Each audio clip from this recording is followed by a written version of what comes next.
Hello दोस्तों, how are you. क्या हाल चाल है आप सभी के। तो सीएम में इंटर आने वाले एग्जाम का सफर मैं जानता हूं दोस्तों आप सभी का बहुत बढ़िया चल रहा है। जीएसटी की सीरीज भी हमारी स्टार्ट हो चुकी है ऑलरेडी, और इसमें हम इंट्रोडक्शन जिसमें हमने कंप्यूटेशन और उससे next chapter meaning of supply जो बेसिकली मेन टैक्सेबल इवेंट है हमारी जीएसटी का, उसको कंप्लीट कर लिया है। ओके, सप्लाई के सफर को आगे बढ़ाने के लिए आज हम पहुंच गए हैं अगले टॉपिक पर, that is what time of supply. ठीक है, और इसका एक चैप्टर और वैल्यू ऑफ सप्लाई होगा, और ये तीनों चैप्टर मिलकर सप्लाई का पूरा कॉन्सेप्ट हमारा कवर करेंगे। ओके, सो मूव करते हैं फटाफट से नेक्स्ट हमारे टॉपिक पर, and that is what time of supply.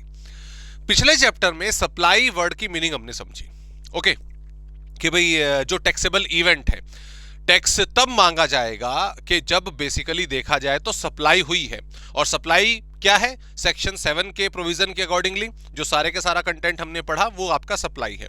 Normally आसान भाषा में समझने के लिए हम ये मानते हुए चल रहे हैं कि जो सेल होती है बेसिकली जो मेन इवेंट है कि सामान को बेचना, वो सप्लाई होती है। ओके, तो मीनिंग ऑफ सप्लाई क्लियर कर लिया कि भैया ये हमारा सप्लाई है। ओके, लेकिन टाइम ऑफ सप्लाई का मतलब क्या है? अगर एक कॉन्सेप्ट हमारे सामने आया, हमसे बोला गया कि सप्लाई है जीएसटी के अंदर, तो हमने बोला कि सर ये टैक्सेबल इवेंट है। ओके, टैक्सेबल इवेंट है। टैक्सेबल इवेंट मतलब सरकार आएगी और कहेगी ला भाई आपका टैक्स जो है वो लागू होता है, अब आपको टैक्स देना है। तो सप्लाई जब होगी तब टैक्स देना पड़ेगा। इस पर्टिकुलर चैप्टर में हमें यह जब ही पढ़ना है कि हम किस पॉइंट को सप्लाई मानेंगे। सामान बिका, सामान सेल हुआ, लेकिन किस टाइम पर सेल हुआ यह जानना ज्यादा इंपॉर्टेंट है। ओके, अब मान लीजिए फॉर एग्जांपल हम दोनों आपस में सेटल कर लेते हैं। ये मैं हूं, ठीक है, ये आप हो। ओके, अब मैंने आपसे सामान खरीदना, फॉर एग्जांपल मान लो ये पेन समझ लेते हैं कि मैं आपसे 100 पेन की जो डील है वो करना चाहता हूं। मैं आपसे 100 पेन खरीदना चाहता हूं। मैंने कहा भाई ये ले, आज डेट एज्यूम कर लेते हैं 15th ऑफ अप्रैल। ओके, 2024, 25 कर लो, ठीक है 25। ओके, और ये ले यार थोड़ा सा एडवांस पकड़ ले, ये ले थोड़ा सा एडवांस पकड़ ले, 500 मेरे को 100 पेन तैयार करके दे जल्दी से, और चल थोड़ा सा एडवांस पकड़ ले। ठीक है भाई, उसके बाद आपका 2 तारीख को मेरे पास फोन आया कि भाई 2 मई को कि यार तेरा सामान रेडी है, क्लियर, जा ले, आजा ले जा फटाफट से। ठीक है, मैंने कहा ठीक है यार आ जाऊंगा। मैं आपकी शॉप पर पहुंचा 20 तारीख को, 15 दिन बाद। मैंने कहा ला भाई सामान दे, डिलीवरी दे, ला। अब आपने डिलीवरी दे दी और बोले पैसे तो दे जा मेरे। तो मैंने कहा रुक ना यार, बाद में ले जाओ, कोई जल्दबाजी वाली बात क्या, आराम से ले जाइयो, कोई दिक्कत वाली बात नहीं, चलो दोस्ती आ रही है। फिर मैंने 5 जून को 25 तारीख को आपको जो रिमेनिंग पेमेंट है वो कर दी। ओके, बराबर। तो ये जो हमारी ट्रांजैक्शन है, ये 100 पेन की आपस में जो हमारे ट्रांजैक्शन हुई है, इसमें बहुत सारी डेट्स आ गई। इसमें ये मेरी आ गई अप्रैल की डेट, 15th ऑफ अप्रैल। ठीक है, फिर इसमें कुछ जो हिसाब किताब है, जो इवेंट है मेरे, वो मई में भी हुए हैं। उसके बाद मैंने फाइनल सेटलमेंट जून में जाके करी है। तो अप्रैल में भी कुछ बातचीत हुई, मई में भी कुछ बातचीत हुई, जून में भी बातचीत हुई। सरकार का सिर सक पका रहा कि भैया मैं इनसे टैक्स किस महीने के हिसाब से मांगू। मैं जीएसटी में मंथ टू मंथ हमारी कंप्यूटेशन होती है ना, तो किस महीने में मांगू? मैं इनसे अप्रैल में हिसाब मांगू, मैं इनसे जून में, मई में हिसाब मांगू, मैं इनसे टैक्स का जून में हिसाब मांगू। ठीक है, और हम खुश हैं ना, ठीक है हमारी सेल हो रही है, सरकार को कंफ्यूज होने दो, है ना, होने दो सरकार को, हम अपनी सेल ऐसी करेंगे। तो इस प्रॉब्लम को दूर करने के लिए टाइम ऑफ सप्लाई को डिसाइड करने की जरूरत है कि भैया इनका पता नहीं, आपस में तो खेलते रहेंगे, कभी एडवांस दे दिया, कभी कुछ आधी डिलीवरी दे दी, कभी पूरी डिलीवरी दे दी, पेमेंट बाद में दी। लेकिन सरकार को तो टैक्स से मतलब है ना। टैक्स कब होगा? जब सप्लाई होगी। ये जब जो है ये डिसाइड करना है, and that is what time of supply. कि वो मोमेंट जिस पॉइंट पर आपकी पेमेंट हो या ना हो, डिलीवरी हो या ना हो, लेकिन अगर हमारे लॉ के हिसाब से ये जब आ जाएगा, ये टाइम जब आ जाएगा, सरकार आपसे जीएसटी डिमांड कर सकती है, सरकार आपसे टैक्स मांग सकती है। तो ये प्रोविजन दोस्तों हमें इस चैप्टर में पढ़ना होगा, टाइम ऑफ सप्लाई। वो मोमेंट जब सरकार आपसे टैक्स मांग सकती है। Okay done. अच्छा जी, तो इसमें अगर मैं बात करूं, थ्योरी बड़ी प्यारी लिखी जाती है, सेक्शंस बड़े प्यारे तैयार होते हैं इसमें। जैसे अगर आप देखो सप्लाई का जो मैंने आपको क्लास लिखवाई, उसमें सेक्शन 7 सबसेक्शन 1 2 3 बड़े प्यार से आप मेंशन कर सकते हो अगर थ्योरी का क्वेश्चन आता है तो। Same story time of supply में चलेगी, same story value of supply में चलेगी। बड़े प्यारे तरीके से, बड़े आसान तरीके से आप सेक्शंस को आसानी से याद कर सकते हो। तो मैं आपको स्टार्टिंग में दोस्तों टेबल बनवा दूं यहां पे, ओके, सेक्शंस की, और उसके आधार पर फिर हम अपना पूरा का पूरा चैप्टर कवर कर लेंगे। आप लोगों से गुजारिश है, जहां पर भी आप नोट्स बना रहे हो टाइम ऑफ सप्लाई के, उसके पहले पेज पर ही ये जो लाइन है, टाइम लाइन है, अपनी बना लेना, ठीक है। Time line in the sense जो सेक्शन की लिस्ट है वो बना लेना। सो टाइम ऑफ सप्लाई दोस्तों हमें डिसाइड करना होता है, हमें डिसाइड करना होता है दो चीजों के केस में। एक गुड्स के केस में दोस्तों, गुड्स के केस में हम कब, मतलब गुड्स के केस में टाइम ऑफ सप्लाई कैसे डिसाइड करेंगे ये हम सीखेंगे। और दूसरा सर्विसेज, सर्विसेज के केस में टाइम ऑफ सप्लाई कैसे डिसाइड होगी। गुड्स के लिए हम पढ़ेंगे सेक्शन 12, अरे गुड्स के लिए हम पढ़ेंगे सेक्शन 12 और सर्विसेज के लिए हम पढ़ेंगे सेक्शन 13। याद रहेगा नहीं रहेगा? बढ़िया। 12 गुड्स का है, 13 सर्विसेज का है। इसमें सबसेक्शन बना लो, 4, ओके, पहले 4 तक बनाओ, ठीक है, पहले 4 तक बनाते हैं, ठीक है, दोनों के।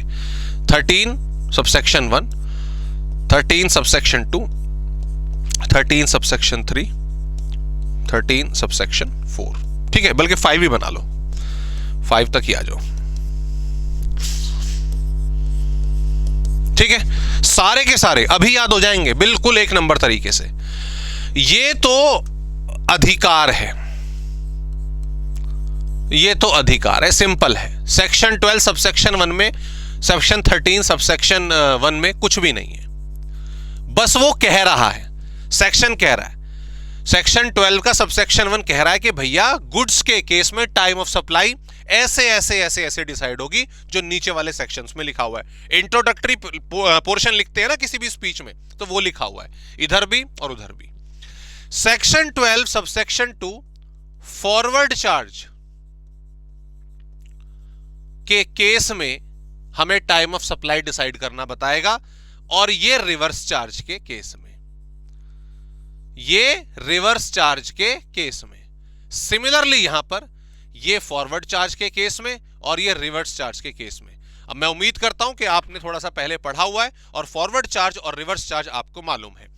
99% ट्रांजैक्शन आपकी लाइफ में, और अभी तक जहां तक मैं जानता हूं 100% ट्रांजैक्शन आपकी लाइफ में गुड्स खरीदने बेचने की फॉरवर्ड चार्ज के अंदर ही हुई होंगी। ओके, फॉरवर्ड चार्ज क्या होता है कि मान लीजिए आप सामान खरीदने आए मेरे पास, आप खरीदने आए मुझसे ये पेन ही आज डायरी मान लेते हैं, ये डायरी खरीदने आए। ओके, डायरी खरीदने आए, मैंने आपको बोला जी 100 रुपए है प्लस आपका 10 रुपए जीएसटी है।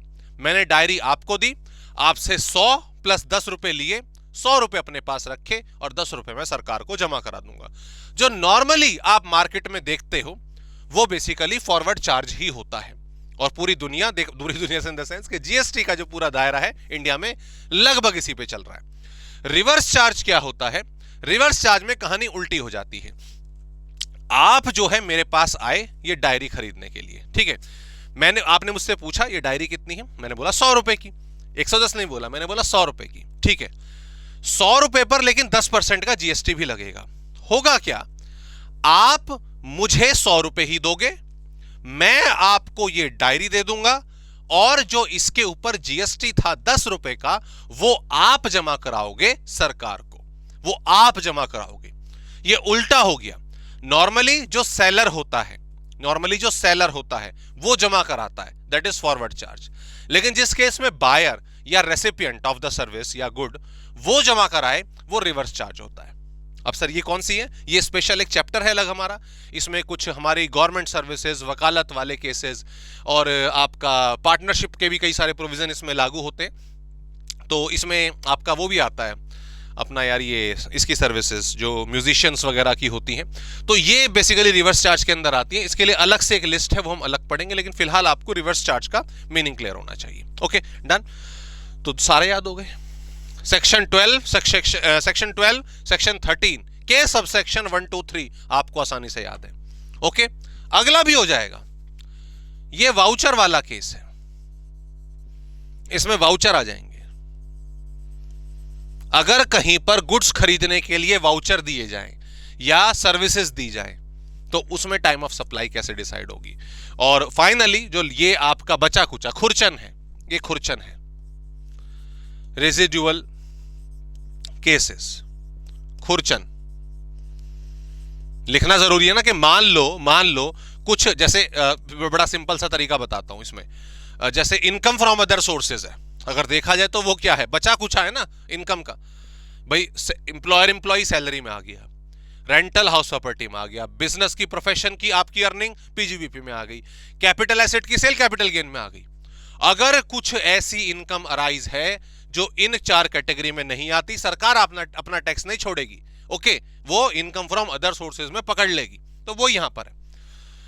अगर कोई भी ऐसा केस जो इन 4 सेक्शन में नहीं आ रहा, ये वाला सेक्शन अप्लाई हो जाएगा, टाइम ऑफ सप्लाई डिसाइड होगा ही होगा। सेम ऐसे यहां पर। ओके, तो दोनों के दोनों पढ़ना शुरू करें। चलिए, बड़े आसान है, ये तो बहुत ही आसान है। ये तो नहीं, सॉरी, हाँ, वाउचर वाला केस, रिज्यूअल वाला केस, वाउचर वाला केस, रिज्यूअल वाला केस, एक एक लाइन के सेक्शन है। ओके, ये पढ़ना नहीं है, ये पढ़ना नहीं है। क्यों नहीं पढ़ना, बस ये तो बोल रहा है ना कि ऐसे ऐसे डिसाइड होगा आगे चल के। कुल मिलाकर आपको जो थोड़ा सा संयम बरतते हुए पढ़ना है, इन 4 सेक्शंस को पढ़ना है। और देखा जाए तो डेट्स का खेल है सारा का सारा। किस चीज का? डेट्स का खेल है। ओके, तो आइए चलो शुरू करते हैं। टाइम ऑफ सप्लाई, पहले गुड्स कवर करेंगे, फिर सर्विसेज में आ जाएंगे। ठीक है, सेक्शन कौन कौन से याद करने, मैंने सारे आपको बता दिए, अब आपने बताने सेक्शन। सबसे पहला आ गया, देखो, time of supply of goods of forward charge. Goods की बात हो रही है, गुड्स की बात हो रही है। ओके, सेक्शन 12 सबसेक्शन 2 हमारा आ गया। इसमें ध्यान दो जरा, पहले मैं पढ़ रहा हूं, उसके बाद फिर आपको प्रोविजन समझाता हूं। ओके, द डेट ऑफ, हाँ, time of supply of the good shall be earlier of the dates. जिस दिन आपने इनवॉइस इशू करा और जिस दिन इनवॉइस जारी होना चाहिए था। ओके, और तीसरा, जिस डेट पर आपको पेमेंट रिसीव हुई। इन 3 में से जो डेट सबसे पहले आएगी, वो दिन टाइम ऑफ सप्लाई का माना जाएगा। लेकिन लॉ में इतना लिखा हुआ है, इसके सामने मैंने यहां पे नॉट रिलेवेंट लिखा हुआ है, क्योंकि एक सर्कुलर आया था बाद में, और उस सर्कुलर की नोटिफिकेशन, बेसिकली देखा जाए तो उस नोटिफिकेशन के जरिए ये वाला पॉइंट रिलेवेंट नहीं रहा। ठीक है, ये सारे पॉइंट्स क्या हैं, आइए समझते हैं। ठीक है, ध्यान दो। तो सिंपल तरीका, आप साथ साथ फ्लो चार्ट भी बनाते रहेंगे। Time of supply, goods, forward charge, section 12 subsection 2। Okay, earlier,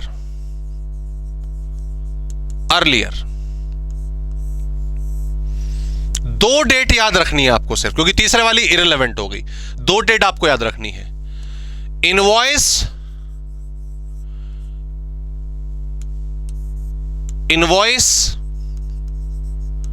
की एक्चुअल डेट, जिस दिन एक्चुअल में इनवॉइस जारी हुआ, ठीक है, वो वाली डेट। और इनवॉइस की जेन्युइन डेट, जेन्युइन की स्पेलिंग देख लेना, इनवॉइस की जेन्युइन डेट, इन दोनों में से जो अर्ली होगी वो टाइम ऑफ सप्लाई मानी जाएगी। ठीक है, सवाल उठता है कि सर ये जेन्युइन डेट क्या है? जेन्युइन डेट हमें बताती है सेक्शन 31 कि किस दिन पर हमें इनवॉइस जारी कर देना चाहिए था। ठीक है, सेक्शन 31 प्रोविजन मैंने लिखा रखा है, उस पर जाने से पहले नॉर्मल डिस्कशन करते हैं, ठीक है? ओके, आपकी और मेरे बीच में वही पेन खरीदने की, या चलो ये डायरी 100 डायरी खरीदी हमने, इसकी डील हुई कि भाई ये 100 डायरी जो है मुझे खरीद के देनी है आपने, सॉरी मैं खरीदूंगा आपसे, ठीक है? आपने कहा, मैंने कहा वो बिल तो बना दे, ठीक है, सामान खरीद लिया वाले जो भी है, बिल तो बना दे यार। आपने बोला ये ले तेरा बिल बना दिया 20 तारीख को, 20 तारीख मार्च मान लेते हैं, ठीक है? 20 मार्च को तूने बिल बना के दे दिया, ये बिल इस पे लिखा हुआ 20 मार्च, ये ले, ठीक है, ले तेरा इनवॉइस हो गया, ठीक है? डिटेल मैं भी रखूंगा। तो ये हो गई एक्चुअल डेट, ये तो हो गई एक्चुअल डेट, इसे मैं इस डेट पे लिख दूंगा, इस वाले पॉइंट पे मैं लिख दूंगा, okay? But what should be the genuine date? What should be the genuine date? Okay, मैंने, हमारी ये बातचीत जो है ना सामान खरीदने की हुई थी जनवरी में, ठीक है, फरवरी में, कभी मान लो। आपका मेरे पास पता फोन क्या आ गया था, भाई तेरा सामान रेडी है। जो हमारे बीच में ट्रांजैक्शन हुई थी, मैंने बोला था सामान रेडी है, 1 तारीख को, 1 तारीख को रेडी है, 1 तारीख से रेडी पड़ा, तेरे लिए अवेलेबल है, आके खरीद के ले जा। मैंने स्टॉक निकाल दिया है अपने उससे, गोडाउन में पड़ा हुआ, जाके ले जाइयो कभी भी। So that is the genuine date, that is the genuine date. तो जब मैं यहां पर लिखूंगा कि भाई ये एक्चुअल डेट थी और जेन्युइन डेट क्या थी, ये वाली, तो इन दोनों में से ये वाली डेट पहले आ रही है, तो इस डेट पर टाइम ऑफ सप्लाई डिसाइड होगी और सरकार 1 तारीख के हिसाब से टैक्स की डिमांड कर सकती है, 1 तारीख के हिसाब से टैक्स की डिमांड कर सकती है, ठीक है? ठीक उसी तरह से एक और एग्जांपल लो, मैंने बोला यार मेरे को 100 डायरी दे दे, ठीक है, 100 डायरी दे दे कृपया करके, है ना, और बिल बना दे जरा फटाफट से। आपने बिल बना दिया 20 तारीख को, 20 तारीख मैंने यहां लिख दी, लेकिन आपने बोला यार अभी रेडी नहीं है, तूने बिल तो कटवा लिया मुझसे 20 तारीख का, पर अभी सामान रेडी नहीं है, रेडी नहीं है अभी, चल रेडी कर फिर फटाफट से, रेडी कर। ओके, आपने रेडी करा 5 अप्रैल को, तो जब तक बिल रेडी नहीं थे, जब तक सामान रेडी नहीं था, आपने उससे पहले इनवॉइस जारी कर दिया, आपने उस डेट से पहले इनवॉइस जारी कर दिया, है ना, समझ रहे हो? अब ऐसी सिचुएशन में देखा जाए, ये जेन्युइन डेट होनी चाहिए थी, this should be the genuine date. Okay, तो जेन्युइन डेट आप यहां लिखोगे 5 तारीख,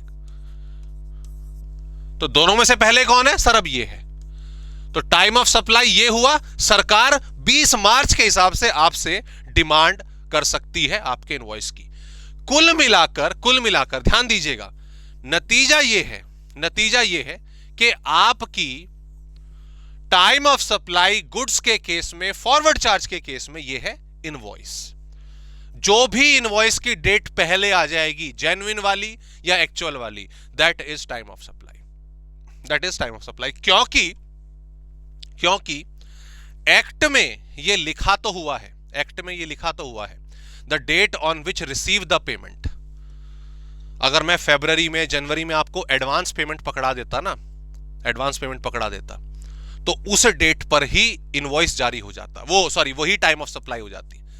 लेकिन सरकार ने बाद में इसको लेकर एक नोटिफिकेशन जारी करी और उसमें साफ साफ बोल दिया कि जीएसटी में अगर कोई एडवांस दे देगा, एडवांस थमा देगा सप्लाई ऑफ गुड्स के केस में, तो पेमेंट का कोई रोल नहीं है टाइम ऑफ सप्लाई में, एडवांस के केस में। रीजन बीइंग, लोग इसका गलत फायदा उठाने लगे थे या उठा सकते हैं। कैसे? मान लो आप मेरे दोस्त हो, मैं फरवरी मंथ में मेरी लायबिलिटी निकल के आ रही है बहुत ज्यादा, सरकार को जो मुझे पे करनी है, मान लो लाख रुपए। ओके, मेरी नीयत में खोट है, मैं पे नहीं करना चाहता। कैसे? मैंने क्या करा, आपको फोन करा, आप मेरे दोस्त हो, मैंने कहा सुन भाई फर्जी बिल बना दे, ठीक है? क्यों बना दे? मैं तेरे को एडवांस पकड़ा रहा हूं, मैं सरकार को लाख रुपए नहीं दे रहा, मैं तुझे लाख रुपए दे सकता हूं, ठीक है? मैं तेरे से आसानी से रिकवर कर लूंगा, तू मेरे बिल बना दे एडवांस की, ठीक है? कि मैं तेरे से सामान खरीद लूंगा आने वाली अप्रैल में, आने वाले मार्च में, आने वाली मई में, आने वाली जून में, तू आने वाले 3-4 महीने के बिल आज ही बना दे, मुझे सरकार को पैसे नहीं देने, मैं तुझे पैसे दे दूंगा। तू कहेगा ठीक है भाई ये ले। अभी सामान का कुछ ऑर्डर नहीं है, अभी सामान कुछ प्रिपेयर नहीं है, बस एडवांस में बिल बनवा लिए। क्यों बनवा लिए? उन बिल्स को मैं अपने डॉक्यूमेंट्स में लगा के आईटीसी क्लेम कर लूंगा और सरकार को टैक्स देने से बच जाऊंगा। तो गुड्स के केस में स्पेशली इस चीज का गलत इस्तेमाल होने लगा। तो सरकार ने मना करा कि सप्लाई ऑफ गुड्स के केस में जो एडवांस है उसकी कोई कीमत नहीं है। तो कुल मिलाकर इन तीन में से ऊपर के 2 ही पॉइंट वैलिड रह गए। इनवॉइस का लेन देन होगा, इनवॉइस जो पहले आ रहा है that is time of supply. ठीक है। हाँ, हम एक चीज डिस्कस कर रहे थे जेन्युइन वाली। What is the genuine date? ये 3 पॉइंट आपको याद रखने। What is the genuine date? कौन सी डेट है जिस पर आपको इनवॉइस जारी कर देना चाहिए? तो ध्यान दीजिए, सबसे पहला केस, जब आपको इनवॉइस जारी कर देना चाहिए when their supply involve movement of goods. Recipient ने बोला था मेरे पास भिजवाने हैं, आपको मेरे पास भिजवाने हैं। ओके, तो जब removal of goods for supply to the recipient हुआ कि चलो रेसिपेंट के घर छोड़कर आते हैं, तो जब घर छोड़ने के लिए शुरुआत हो गई है ना, ट्रक में लोड हो गया और चल पड़ा है, उस टाइम पर इनवॉइस जारी हो जाना चाहिए। और दूसरा, अगर मूवमेंट इन्वॉल्व नहीं है तो सीधी सी बात है, जैसे ही सामान रेडी हुआ, ठीक है, आप यहां पे समझने के लिए लिख लो ट्रक लोड, और यहां पर लिख लीजिए रेडी। उस टाइम पर, ठीक है भैया, ठीक है, आपका सामान रेडी, आके उठा के ले जाना, ठीक है, पड़ा हुआ है गोडाउन में, दैट इज द मूवमेंट। आप इनवॉइस बना दीजिए। और मूवमेंट इन्वॉल्व कर रहा है तो सीधी सी बात है, जब मूवमेंट हो गई है, रेडी सप्लाई शुरू हो गई है रेसिपिएंट के लिए, उस टाइम पर टैक्स इनवॉइस जारी हो जाना चाहिए। ओके जी, समझ आ गई। दूसरी चीज इसमें, अगर कंटिन्यूअस सप्लाई है, ऐसा भी होता है, अरे हाँ, कंटिन्यूअस सप्लाई है, ऐसा भी होता है। अगर हम बात करें जो गैस पाइपलाइन है, वाटर जाता है पाइपलाइंस के थ्रू, कई कंपनीज में फ्यूल जाता है आपका पाइपलाइन के थ्रू, तो वो तो कंटिन्यूअस चेन ऑफ सप्लाई है ना। ट्रक में लोड होकर थोड़ी ना जाएगा, वो गुब्बारे में भर के चलो गैस चली गई, वो तो नहीं होगा ना। ठीक है, पाकिस्तान थोड़ी है भाई कि गुब्बारे में भर के अपना वो देखेंगे आपने वीडियोस, वहां पे भर के ले जा रहे थे घर में।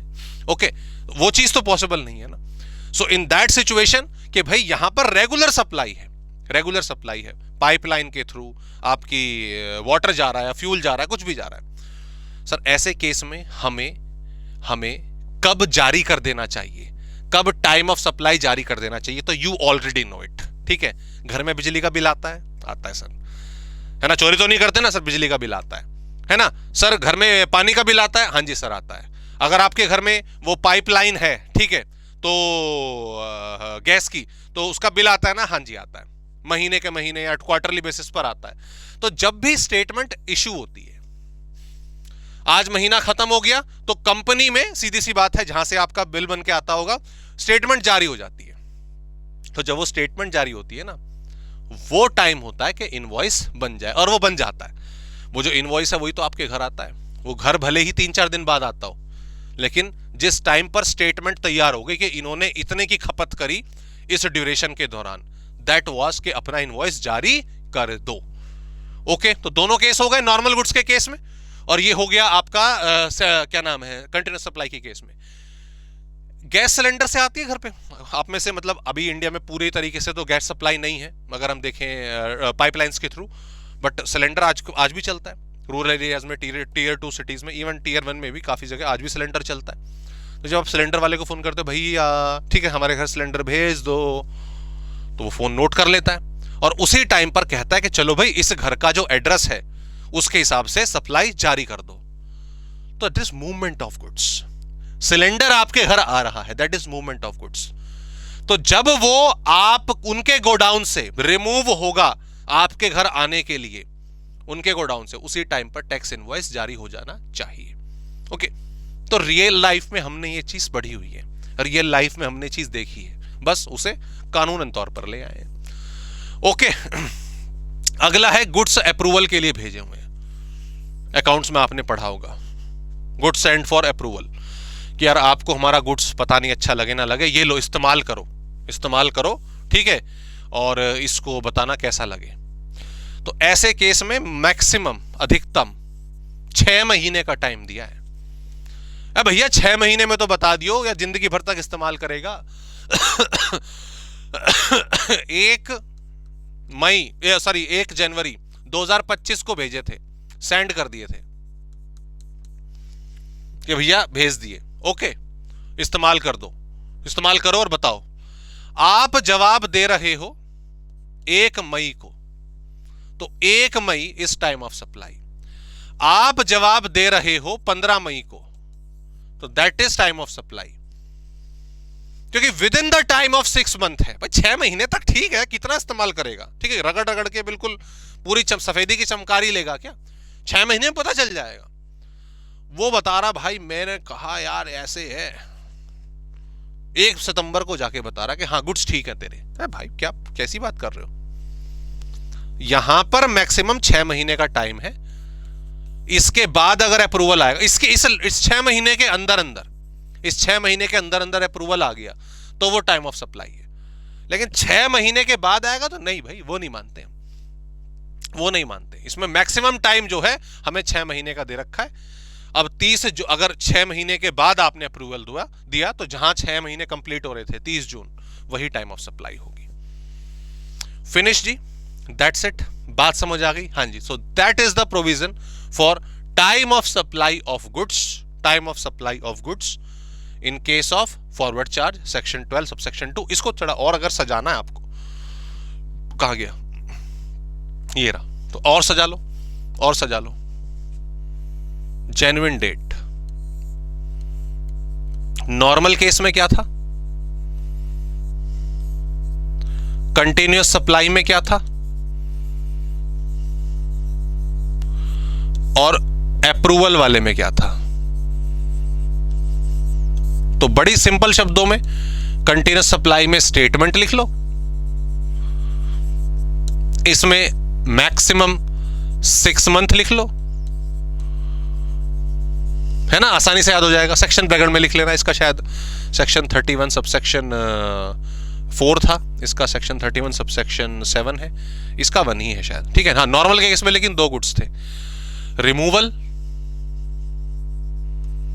है या मूवमेंट, मूवमेंट बढ़िया था ना, मूवमेंट वर्ड बढ़िया था। मूवमेंट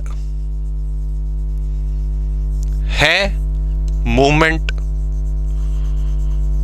नहीं है, तो इस केस में क्या वर्ड हमें याद रखना है, रिमूवल। जैसे ही गोडाउन से निकलेगा और मूवमेंट नहीं है तो रेडी फॉर डिलीवरी। बताओ, इतना बड़ा सेक्शन आपने इन चंद शब्दों में समेट दिया। कैसे क्वेश्चन गलत हो जाएगा और कैसे एक्सप्लेनेशन के टाइम पर आप सेक्शन नहीं लिखोगे, जरा बताओ मुझे। ओके जी, चलो अब यहाँ पे जरा सिंपल सा प्रोविजन देख, थोड़े से पॉइंट्स पढ़ लेते हैं। इसमें ये तो हमने पढ़ ही लिया कि जो गुड्स वाली बात है तो उस केस में हम क्या नाम है, एडवांस एग्जिस्ट नहीं करेंगे।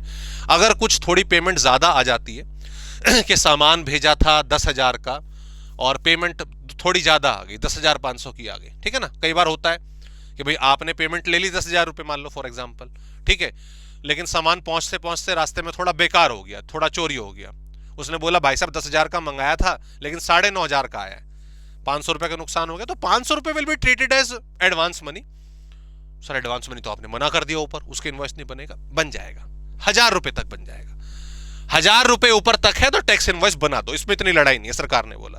हाँ, 1,000 रुपए से ऊपर की घपलेबाजी नहीं चलेगी, ठीक है। 10,000 का सामान भेजा था, बिल बना था, माफ कीजिएगा, 9,500 का पहुंचा, इट्स ओके, 500 रुपए एडवांस चलेगा, इनवॉइस माना जाएगा उस पर। लेकिन 10,000 का सामान भेजने के लिए इनवॉइस कटा था, पहुंचा 8,500 का, तो वो पहला वाला इनवॉइस कैंसिल होकर नया बनेगा 8,500 का। तो इस तरह से नहीं चलेगा, 1,000 रुपए तक एडवांस चलेगा बाबू। The date on which the supplier receive the payment shall be the date on which payment enters in the books, और या जिस दिन अकाउंट में क्रेडिट हुई है। पेमेंट की हम कौन सी डेट मानेंगे, तो कैश बुक और पासबुक, इससे आप बेटर समझोगे। कैश बुक और पासबुक, इन दोनों में से जो भी अर्लियर डेट होगी एंट्री की। कई बार हम कैश बुक में पहले एंट्री कर लेते हैं, कई बार बैंक में पैसा जल्दी आ जाता है, बैंक रिकंसिलेशन स्टेटमेंट, आप मुझसे ज़्यादा स्मार्ट हो, तो उन दोनों में से जो अर्ली डेट होगी, ठीक है। तो वैसे हालांकि इस वाले सेक्शन में एडवांस मनी का कोई रोल रहा नहीं अब, बट आगे वाले सेक्शंस में आएगा, ठीक है। ओके, ये हमने पढ़ लिया। सो ये भाई मैंने कुछ एग्जांपल्स आपको यहाँ पे बता रखे हैं ऑलरेडी, सॉल्यूशन इनका दे रखा है, इनको सॉल्व कर लीजिएगा। मैं कुछ क्वेश्चंस तो ऑब्वियसली इसमें करा देता हूँ। जैसे पहले वाले केस में इनवॉइस इशूड ऑन, तो ये वाला कॉलम तो मुझे कंसिडर करना ही करना है। इनवॉइस इशूड ऑन ये कौन सा है, लिख लो, एक्चुअल। ये कौन सा है, एक्चुअल। ठीक है, मुझे अब इसकी जेन्युइन डेट से कंपेयर करना है, जेन्युइन डेट से कंपेयर करना है। ठीक है, गुड्स मेड अवेलेबल ऑन, इसमें दो कॉलम कैसे बन गए, एक सेकंड रुको। गुड्स मेड अवेलेबल ऑन, नहीं ये मेरे ख्याल से ना ये पेमेंट वाला था, इस वाले कॉलम को काट देना, ये एडिटिंग में कुछ हुआ है। इन दोनों को देखते हैं। Removal of the goods, removal of the goods देखो, गुड्स मेड अवेलेबल ऑन, तो रिमूवल है अवेलेबल है, दोनों में से जो अर्ली डेट होगी वो हम कंसिडर कर लेंगे इस केस में। हालांकि यहां सारे के सारे 20 तारीख की है, तो ये जेन्युइन डेट गिवन ही है आसानी से। तो बिल्कुल सिंपल तरीके से इन दोनों में से जो भी अर्ली डेट आएगी that is time of supply. 15 तारीख 20 तारीख, 15 तारीख आ गई, 15 तारीख 20 तारीख, 15 मई है ये। ठीक है, तो 15 मई है, ये 20 अप्रैल है, 20 तारीख आ गई। 15 अप्रैल 20 अप्रैल, फिर 15 अप्रैल आ गया, ये मई आ गई, ये आपका फिर से अप्रैल आ गया। तो सिंपल है, ये आप बड़ी आसानी से कर लोगे। जो भी डेट इनमें से पहले आएगी उसे करेक्ट कर लेना। लास्ट वाले में शायद ये एरर है, मेक इट 20, ओके। बाकी तो इसके रूल्स ही हैं, इसमें आपको ऐसा और कोई प्रॉब्लम होगी नहीं। जैसे ये वाला देखो क्वेश्चन एक, एनएफटी रिसीव्ड अकाउंट इजी है, ये वाला देखो क्वेश्चन नंबर 3 देखो। क्वेश्चन नंबर 3 में इसमें प्लीज जो एक्सप्लेनेशन मैंने छोड़ी है इसको भी कृपया करके पढ़ लीजिएगा, आपको आसानी से इंटरप्रिटेशन लिखने में आसानी होगी। ठीक है, जैसे अभी मैं आता हूं, इस क्वेश्चन पर आता हूं। Okay, certain goods are sent by mister X on sale of approval basis पर। अप्रूवल बेसिस पर दिमाग में इमीडिएटली आ जाना चाहिए सर 6 महीने। किस डेट पर भेजे सर, 23 अप्रैल 2023। ठीक है, सॉरी 22 अप्रैल।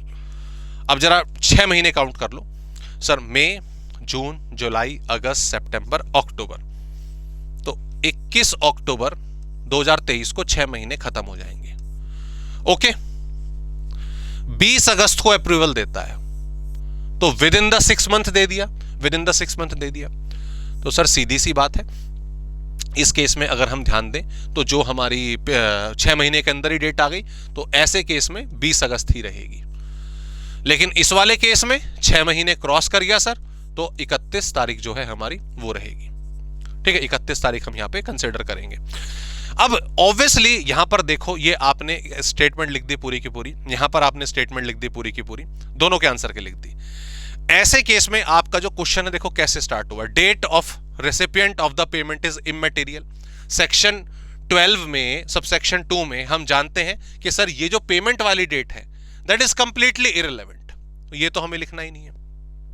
ठीक है, इसका तो कोई रोल ही नहीं होगा।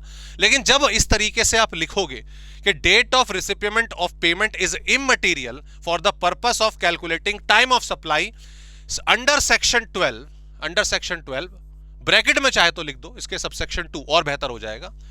तो पहली लाइन में आपको साफ साफ पता चल जाएगा, आपको नहीं मतलब एग्जामिनर को साफ साफ पता चल जाएगा कि बच्चा पढ़कर आया है, बच्चा जो है पढ़कर आया है। तो ये चलो मेरे को भी ध्यान रहा, अच्छा रहेगा इस केस में इस चीज को काफी ज्यादा इंपॉर्टेंस देना। ठीक है, ऐसी की सिचुएशन में जब आपने पहला पॉइंट लिख दिया, प्रॉपरली लिखना केस 1 हेडिंग डाल के। ठीक है, यहां पर तो चलो हमने थ्योरेटिकल वे में लिखा केस 1 में। ठीक है, इन case of goods sent for approval, ठीक है, tax invoice should be issued earlier of यहां पे मेंशन करना सेक्शन 31 सबसेक्शन 4 था, जो हमारा क्या नाम है अप्रूवल वाला केस था, 6 मंथ वाला था। Actual date if approved within 6 month और date after 6 months if approved later than 6 months, आप लोगों की अक्सर एक क्वेरी होती है कि सर लैंग्वेज का कुछ मैटर होगा क्या? नहीं, अपनी लैंग्वेज लिखो, नॉर्मल लिखो। मैंने कुछ अलग से लिखा क्या यहाँ पे? मैंने कुछ अलग से लिखा नहीं, सिंपल वही चीज लिखी एज इट इज जो आपने पढ़ी। मैंने कोई लीगल लैंग्वेज नहीं यहाँ पे इस्तेमाल करी। सिंपल सी चीज आपको याद रखनी है, सेक्शन मेंशन कर देने जहां कहीं पर भी मौका मिले। और क्या याद नहीं होंगे क्या आपको? अब बिल्कुल याद हो गए होंगे। अभी क्लास खत्म होती है, एक बार रिवाइज कर लेना 1 मिनट के लिए, सारे के सारे सेक्शन आपकी जुबान पर होंगे। और गारंटी देता हूं इसके भी, वैल्यू ऑफ सप्लाई के भी, बड़ी आसानी से 1 नंबर में 1 मिनट के अंदर तैयार कर लोगे। ओके, तो इस चीज पर ध्यान रखना। तो इस तरह से एक्सप्लेनेशन, आंसर हमने इस तरीके से लिखा। सवाल, अब देखो कंप्यूटेशन तो कर ली ना हमने बड़ी आसानी से। सर ये विद इन द 6 मंथ है तो 20 तारीख, 6 महीने के बाद है तो 21 अक्टूबर। बट मुद्दा है लिखने का, थोड़ा लिखोगे, प्रेजेंटेशन ठीक करोगे तो वो हमें उस चीज में ध्यान रखना है। ठीक है, चलो फिर आ जाओ, अब नेक्स्ट पे आ जाओ। अब हम आ गए सेक्शन 12 सबसेक्शन 3। किसका था सर? ये रिवर्स चार्ज का था। हम ऐसे चल रहे हैं, फॉरवर्ड चार्ज, रिवर्स चार्ज, उसके बाद आ जाएंगे वाउचर और फिर रेजिडुअल, खुरचन आ जाएगी। ठीक है, इस केस में क्या है? इस केस में देखो जरा, तो अब कुछ ना पेमेंट वर्ड आ रहा है, पेमेंट वर्ड आ रहा है। तो अब ये इंपॉर्टेंट है हमारे लिए। एडवांस जो आ जाता है वो वेस्ट है, किसमें? गुड्स के केस में, not in the case of services. तो यहां पे ना थोड़ा मुद्दा लंबा है रिवर्स केस में, रिवर्स चार्ज में, रिवर्स चार्ज मैकेनिज्म में थोड़ा सा मुद्दा लंबा है। डेट ऑफ रिसीट, जिस दिन गुड्स मिल गए। डेट ऑफ पेमेंट भी आ गई इसमें, जिस दिन वो बुक्स में एंटर हुई। Date on which payment is made debited in the bank, वो भी आ गई। और date immediately following 30 days from the date of issue of invoice. Issue of invoice या जो मेन डॉक्यूमेंट्री प्रूफ था। ठीक है, इस चीज को अगर हम यहां पर ध्यान रखें, ठीक है, तो इसको मैं और आसान कर देता हूं, थोड़ा सा और छोटा कर दो इसको। हाँ देखो, इसको और आसान करो, और जिस तरीके से नोट्स बना रहे हो आप वही। Time of supply, time of supply, goods है, हाँ जी सर। रिवर्स चार्ज है, हाँ जी सर। सेक्शन 12 सबसेक्शन 13 है, बराबर। इस तरह से बना लिया, ए बी सी। 3 पॉइंट लिखना सर, यहां तो 4 है, यहां तो 4 है, 3 लिखो, 3 लिखो, कोई प्रॉब्लम वाली बात नहीं है, 3 लिखो। पहला है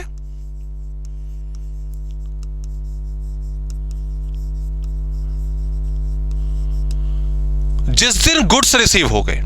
यहां पे फिजिकल डिलीवरी मैटर हो रही है, ऊपर वाले में फिजिकल डिलीवरी इतनी मैटर नहीं थी, वो इनवॉइस के केस में थी। ठीक है, दूसरा है payment, payment received.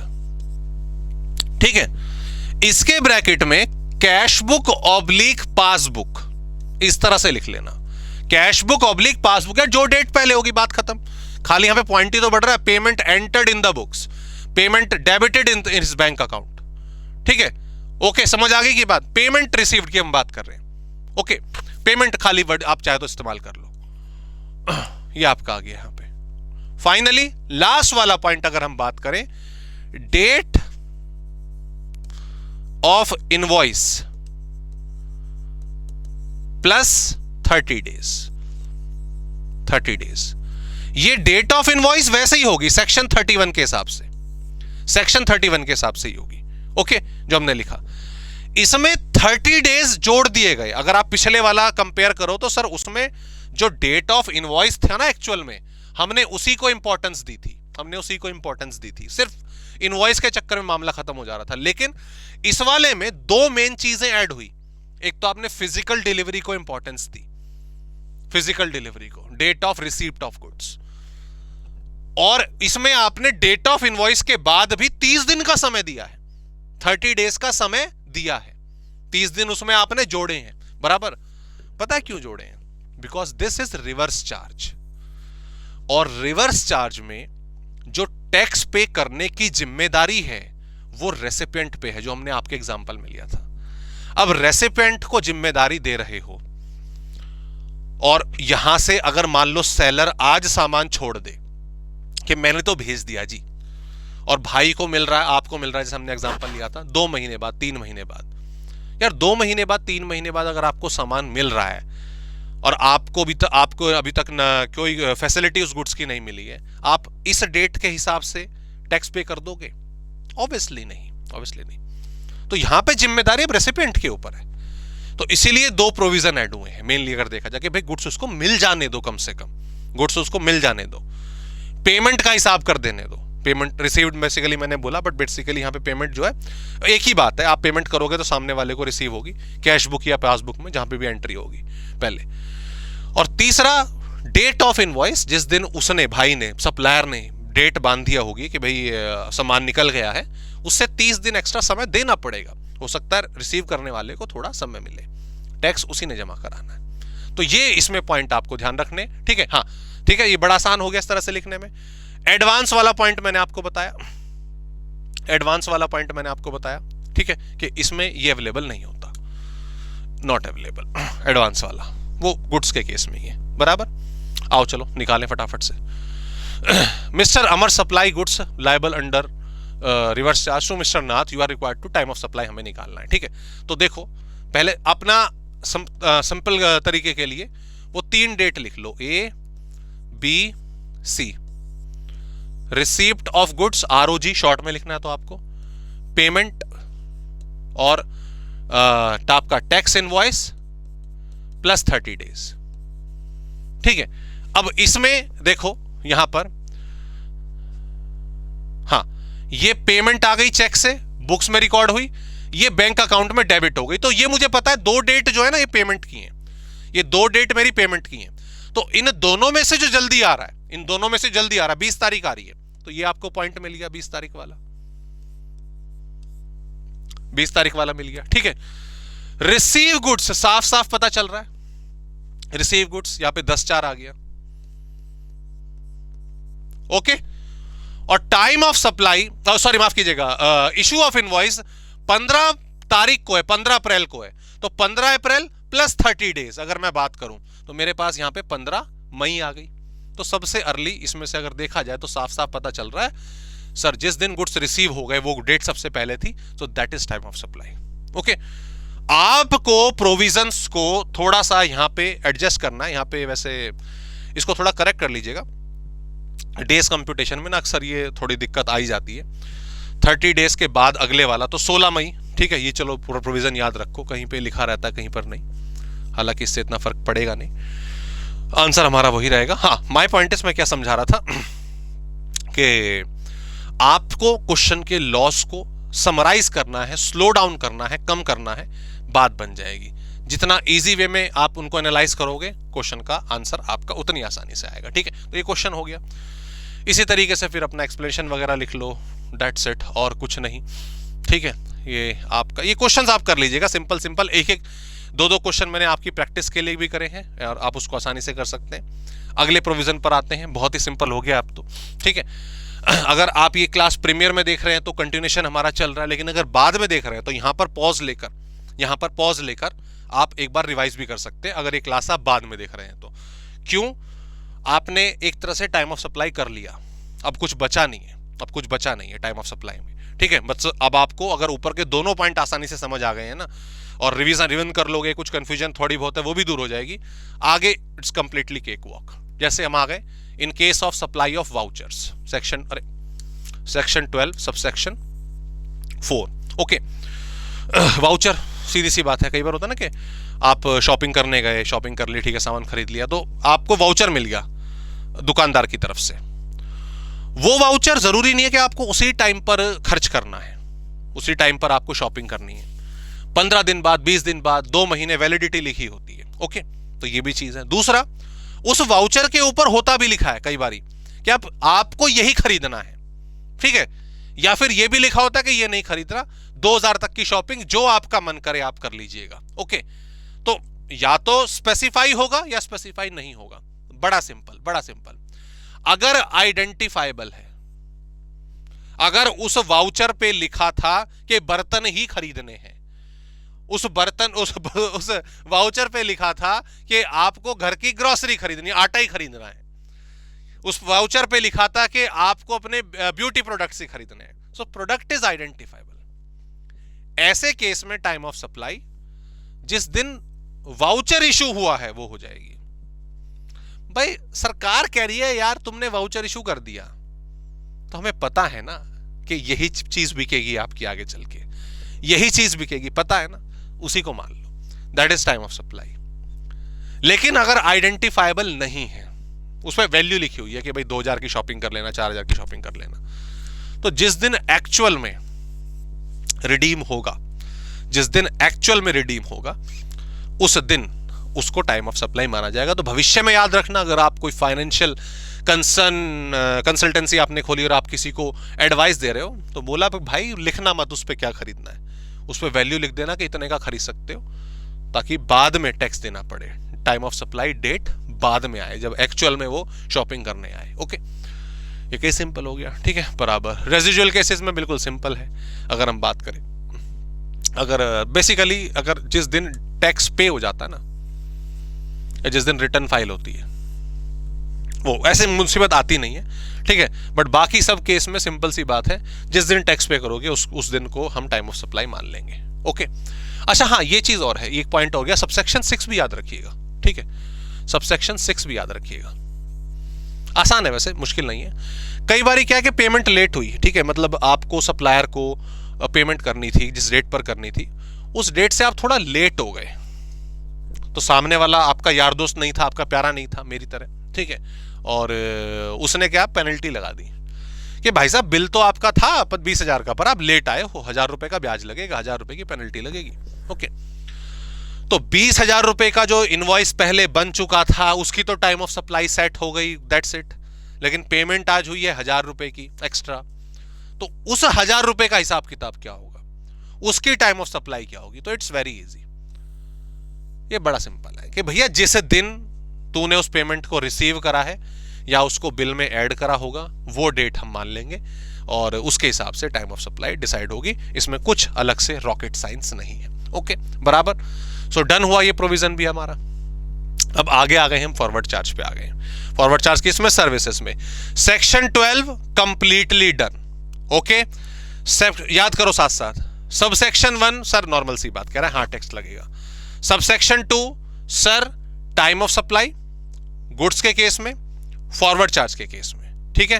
Very simple, invoice की एक्चुअल डेट या जेन्युइन डेट के हिसाब से आपका टाइम ऑफ सप्लाई सेट है। ओके, हम उसके बाद आए रिवर्स चार्ज के केस में। रिवर्स चार्ज बिल्कुल सिंपल, 3 चीजें सर। रिसीप्ट ऑफ गुड, क्योंकि इस बार रिसिपेंट को पे करना है, गुड्स रिसीव हो गए हो, पेमेंट हो गई हो, या invoice plus 30 days, invoice plus 30 days, इन 3 में से जो डेट ज्यादा अर्लियर होगी, ओके, वो टाइम ऑफ सप्लाई। वाउचर वाला केस सिंपल है, गुड्स आइडेंटिफाइड है तो जिस दिन इश्यू हुआ, अदरवाइज शॉपिंग वाले दिन, जिस दिन शॉपिंग होगी, ठीक है। और बाकी केस जो अगर कुछ ऐसे उठपटांगा है जिसमें डिटरमाइन नहीं हो रहा, ऊपर वाले सेक्शन नहीं अप्लाई हो रहे, नहीं पता चल रहा, तो जिस दिन टैक्स पे होगा उसको मान लिया जाएगा, ठीक है। पेनल्टी वाला सिंपल है, जिस दिन क्लासिफाई हुई है पेनल्टी, बिल में ऐड हुई है, वो टाइम ऑफ सप्लाई मान लिया जाएगा। Okay ji, now let's come to the reverse charge, sorry माफ कीजिएगा, सर्विसेज फॉरवर्ड चार्ज के केस में हमारे सेक्शन 13 सबसेक्शन 2, ठीक है। इसमें मैंने आपका इनवॉइस आपको कब जारी कर देना चाहिए सेक्शन 31 के अनुसार, ठीक है। इनवॉइस कब जारी करना है वो सेक्शन 31 में लिखा हुआ है, उसके बारे में जरा मैंने पहले बता दिया क्योंकि यहां पे ज्यादा इंपॉर्टेंट रोल रहेगा इनवॉइस जारी करने का। वो कह रहे हैं आपको सर्विसेज के केस में इनवॉइस कब जारी कर देना चाहिए, 30 डेज के अंदर, इतना याद रखना, 30 डेज के अंदर। ओके, आपने मेयर से एसी सर्विस करवाया, आपका ऑफिस से बहुत सारे एसी लगे हुए हैं, ठीक है। मेरी एसी सर्विसेज ह्यूमन रिसोर्सेज की कंपनी है, मैंने कहा जी मेरे बंदे आएंगे, एसी सर्विस करके चले जाएंगे। वो आए, एसी सर्विस करके चले गए। आपने कहा बिल भेजो, बिल इनवॉइस, जो इनवॉइस है वो जारी करो, मैंने कर दूंगा। तो कितने दिन के अंदर कर देना चाहिए, मैं जेन्युइन डेट की बात कर रहा हूं, जेन्युइन डेट चल रही है। सेक्शन 31 क्या है, जेन्युइन डेट बताता है, 30 दिन के अंदर। अगर मैंने आपको 15 अप्रैल को आपके एसी की सर्विसेज करी थी, तो 15 मई तक भैया इनवॉइस भेज दियो, उसे बना दियो जेन्युइन। हाँ, इंश्योरेंस के केस में, बैंकिंग के केस में ये थोड़ा सा ज्यादा है, 45 दिन है। बराबर, डन जी, समझ आ गई। ओके ना, उसके बाद अगर कंटिन्यूस सप्लाई है, लगातार वही पाइप वाला, वाटर सर्विसेज वगैरह, वाटर सर्विसेज, गैस सर्विसेज वाला है, तो उस केस में क्या करें, तो सिंपल है भाई, due date of payment is ascertainable from contract, ठीक है, ऑन और before due date of payment आपको इनवॉइस जारी करना होगा। मान लो आप मेरे घर, आपकी गैस कंपनी है और मेरे घर एलपीजी नहीं पीएनजी बेसिकली, पीएनजी होती है, कौन सी होती है, जो पीएनजी होती है शायद मेरे ख्याल से, जो घर में खाना बनाने के लिए इस्तेमाल होती है वो सप्लाई करते हो। अप्रैल का महीना है और ये रूल है कि भैया जो डेट ऑफ पेमेंट है, ड्यू डेट ऑफ पेमेंट है, जो भी महीना खत्म होगा उसके अगले महीने की 10 तारीख तक पेमेंट हो जानी चाहिए। पेमेंट की बात कर रहा हूं, दैट इज असर्टेनेबल, ठीक है, क्लियर। तो ऐसे केस में भैया अगर तुमने 10 मई को पेमेंट लेनी है, मेरी बात सुनो ध्यान से, तुम गैस भेज रहे हो मेरे घर, तुम कह रहे हो जी अप्रैल का बिल पे कर देना 10 मई तक।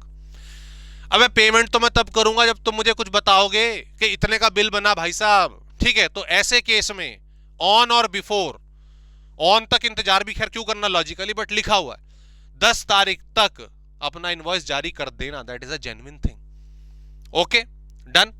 दूसरी चीज, अगर नॉट असर्टेनेबल है, आपका नॉट असर्टेनेबल है, ओके, तो ऐसे केस में तो भैया जब पेमेंट रिसीव करोगे तो तब कर देना, कभी तो कर दो। ये थोड़ी पेमेंट पहले पैसे भेजो, ऐसे थोड़ी हो जाएगा। भैया बता तो सही कितना हुआ, या तो ड्यू डेट है अपना फिक्स है उस डेट से पहले कर, या जब हम पेमेंट कर रहे हैं तब कर, कुछ तो करेगा, राइट। और जब कंप्लीशन, बेसिकली अगर हम बात करें ये वाला केस किसी इवेंट के कंप्लीशन से रिलेटेड हो, मान लो आप मुझे कंस्ट्रक्शन सर्विसेज दे रहे हो मेरे घर की, तो आपने बोला जब पहला माला बन जाएगा, फिर दूसरा माला बन जाएगा, फिर तीसरा माला बन जाएगा, तो आप मुझे मेरी सर्विसेज की पेमेंट करते रहोगे, ठीक है। तो पहले माला जब कंप्लीट हुआ उस टाइम पर अपना जो वो इवेंट कंप्लीट हो रहा है तब बिल बना देना। तो सिंपल है, ऐसा कुछ प्रॉब्लम वाली बात नहीं है, आसान है, क्लियर। 30 डेज आपको मेनली याद रखना है, 45 याद रखना है। यहां पर कंसेप्ट बिल्कुल इजी है, या तो ड्यू डेट या पेमेंट वाली डेट या इवेंट वाली डेट, बराबर, डन, दैट्स इट। ये क्लियर समझ आ गया। अच्छा एक चीज और कह रहा है इस केस में, अगर हम देखें, अगर सर्विसेज से पहले हमें आपकी सर्विसेज पसंद ना आई, भैया मैं एसी साफ कर, मेरे बंदे एसी साफ करने आए, तुम कह रहे हैं यार ये तो बेकार सर्विस कर रहे हैं, 4-5 इन्होंने एसी करे, बेकार कर रहे हैं, रोक दो, भगो यहां से, भगा दिया तुमने मेरे आदमी। मैंने कहा यार 3 एसी साफ हुए, उसको तो पैसे मैं लूंगा, निकलवाऊंगा, वसूली भाई को भेज के निकलेंगे पैसे तुमसे, ओके। तो मेरा दबदबा ज्यादा तुम्हारे ऊपर, ठीक है, ऐसे नहीं पैसे पेमेंट रोक सकते तुम।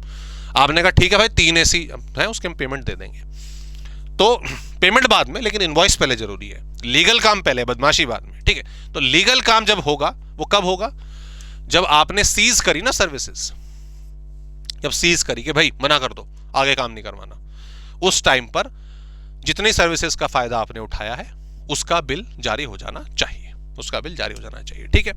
तो ये बिल जारी करने वाली बात हुई, बराबर। अब बात है टाइम ऑफ सप्लाई, सेक्शन अगर हम बात करें जो है हमारा section 12, time of supply in case of following goods 12 नहीं सर, अरे सर 13 सबसेक्शन 2, ये आ गया जी, ये आ गया। अगर आपने with in the invoice period आपने सारे के सारे बिल्स इशू करे, आपने सीधी सी बात है 30 दिन के अंदर, 30 आप अच्छे बच्चे थे, 30 दिन के अंदर आपने इनवॉइस जारी कर दिया, या फिर जहां पर कंटिन्यूएशन वाला केस था ड्यू डेट पर या पेमेंट रिसीव करते टाइम पर आपने बिल जारी कर दिया, जब आपने सीज करा उसी टाइम पर आपने इनवॉइस जारी कर दिया, you are with legal obligations आप पूरी कर रहे हो। In that case it is very easy, date of issue जो एक्चुअल डेट होगी, और पेमेंट इन दोनों में से जो अर्लियर है, आप कानून के दायरे के अंदर आपने काम करा तो आपने जिस डेट पर इशू करा है और जिस डेट पर आपको पेमेंट रिसीव हुई है, बेसिकली अगर हम देखें उसमें से अर्ली डेट हो जाएगी। लेकिन अगर आपने कानून का पालन नहीं करा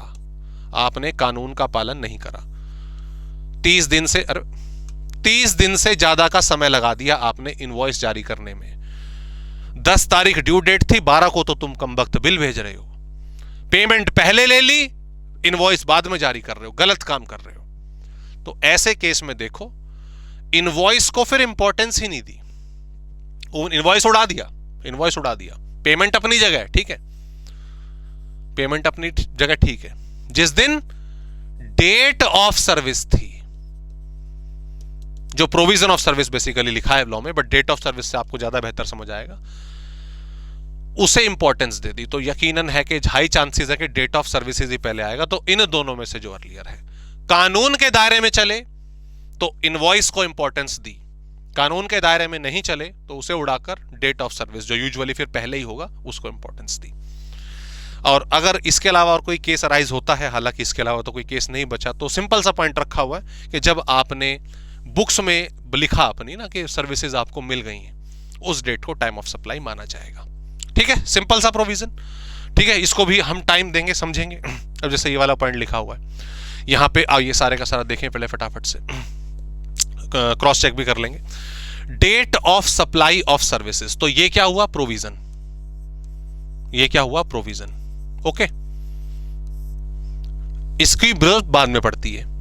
ये date of issue of invoice है, ये payment entered in the books, payment credited in the books. ठीक है, ये हमारी पॉइंट यहां पे आ गया। अब ऐसे केस में हमें टाइम ऑफ सप्लाई निकालनी है। तो एक चीज क्लियर करो, पेमेंट हम जानते हैं, इन दोनों को निपटाओ पहले, तो इन दोनों को निपटाओ, इन दोनों कॉलम को फाइनल करो। पेमेंट हम जानते हैं, इन दोनों में से जो डेट पहले होती है उसको डेट ऑफ पेमेंट माना जाता है ना? क्लियर? अब ऐसे केस में इन दोनों में से मैंने इस पर टिक लगा लिया, ये दोनों तो सेम ही है तो इसी पर टिक लगा लो, इसमें फिर ये वाली है इस पर टिक लगा लो, इसमें ये वाली है इस पर टिक लगा लो, इसमें ये वाली है इस पर टिक लगा लो। तो ये पेमेंट का कॉलम मेरा क्लियर हो गया, ये पेमेंट का कॉलम क्लियर हो गया। ओके, ये डेट ऑफ इनवॉइस है, डेट ऑफ इनवॉइस है। जरा इन दोनों में देखो, यहां पर इसने कानून का पालन, इस दुष्ट प्राणी ने कानून का पालन कब करा, कब करा है, कब नहीं करा। मतलब जब नहीं करा वो दुष्ट है, अदरवाइज अच्छा बच्चा है। 15 तारीख को सर्विस ली, 20 तारीख को इनवॉइस जारी कर दिया, 30 दिन के अंदर। ये बहुत अच्छा बच्चा है, ये बहुत अच्छा बच्चा है। ठीक है, ये बहुत अच्छा बच्चा है। ठीक है, क्लियर? ये 15 तारीख को सर्विसेज ली, 15 अप्रैल को, 20 मई को जाके इसने इनवॉइस जारी करा। ये अच्छा बच्चा नहीं है, ये अच्छा बच्चा नहीं है। इस डेट को इंपॉर्टेंस दी जाएगी, इस डेट को इंपॉर्टेंस दी जाएगी। जब आप विद इन द लिमिट अगर इनवॉइस जारी नहीं कर रहे हो तो हम सर्विस वाली डेट को कंसीडर करेंगे। 15 अप्रैल 20 अप्रैल, ठीक है, ये वाला डेट, बहुत अच्छा बच्चा। 15 अप्रैल 20 अप्रैल, बहुत अच्छा बच्चा। 15 अप्रैल 20 मई, ये डेट आ गई। अब इन दोनों में से जो डेट अर्ली होगी, that's it, that is our time of supply. 20-22 20, 15-20 15, 20-17 17, 20 April है, 2 अप्रैल है 2, और 1 अप्रैल 15 अप्रैल 1 तारीख। तो पहले तो पेमेंट को कंसिडर कर लो अगर अलग अलग है तो, ठीक है। और उसके बाद वही नियम, जब डेट है आपकी, जब सर्विस ली और इनवॉइस जारी करा, विद इन द लिमिट है 30 दिन का, तो वो आपको क्रॉस चेक करना है। बराबर जी? हाँ जी सर, तो आसान हुआ। अगला क्वेश्चन आपको ट्राई करेंगे, 2 केसेस उसी तरह से, बस लिखित तौर पे है। अब दोस्तों आ जाते हैं रिवर्स चार्ज में। अब इजी है, इसमें एज सच अब कुछ ज्यादा टफ बाजी नहीं बची है। रिवर्स चार्ज के केस में हम जानते हैं सर, अब इजी हो गया कि रिवर्स चार्ज जो रिसिपेंट होता है उस पर जिम्मेदारी है टैक्स पे करने की। So in that case you can see 3 date दे रखी हैं। Date of payment, date of payment entered in the books, और दूसरा है आपका बैंक अकाउंट। तो इसमें सिंपल सी चीज पेमेंट आ गई, पेमेंट आ गई, ठीक है, जो भी कुछ है जल्दी होगी। और उसके बाद डेट इमीडिएटली 60 डेज, जब इशू इनवॉइस हुआ है, इशू जो है इनवॉइस जो है वो इशू हुआ है, उसमें 60 डेज, इसमें डेज बढ़ा दिए। इसमें डेज हमें क्या करें हैं, सिंपली बढ़ा दिए हैं, क्योंकि सेम चीज अगर हम नॉर्मल केस में 30 डेज एक्स्ट्रा दे रहे हैं तो उस केस में रेसिपिएंट के केस में, रिवर्स चार्ज के केस में जहां पे रेसिपिएंट के ऊपर जिम्मेदारी है, उन्हें 60 डेज एक्स्ट्रा देने पड़ेंगे भैया, वो देने पड़ेंगे, ठीक है। ओके, बाकी सब सिंपल है, you can do all this stuff. बाकी वाउचर पर दोस्तों हम आ गए हैं, टॉपिक डन हुआ, इसमें सच कुछ बचा नहीं, बिल्कुल सेम है।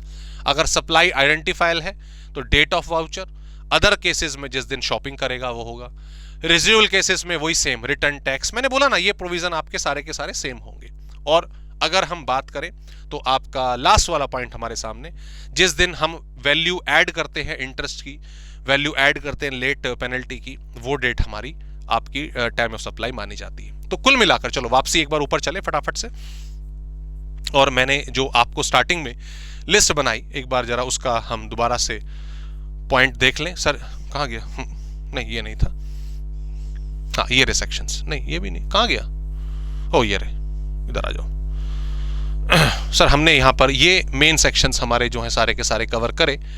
अधिकार था, फॉरवर्ड चार्ज, रिवर्स चार्ज और रेजिडुअल केसेस। हाँ, इसके बाद एक पॉइंट हमने और ऐड करा, 12/6।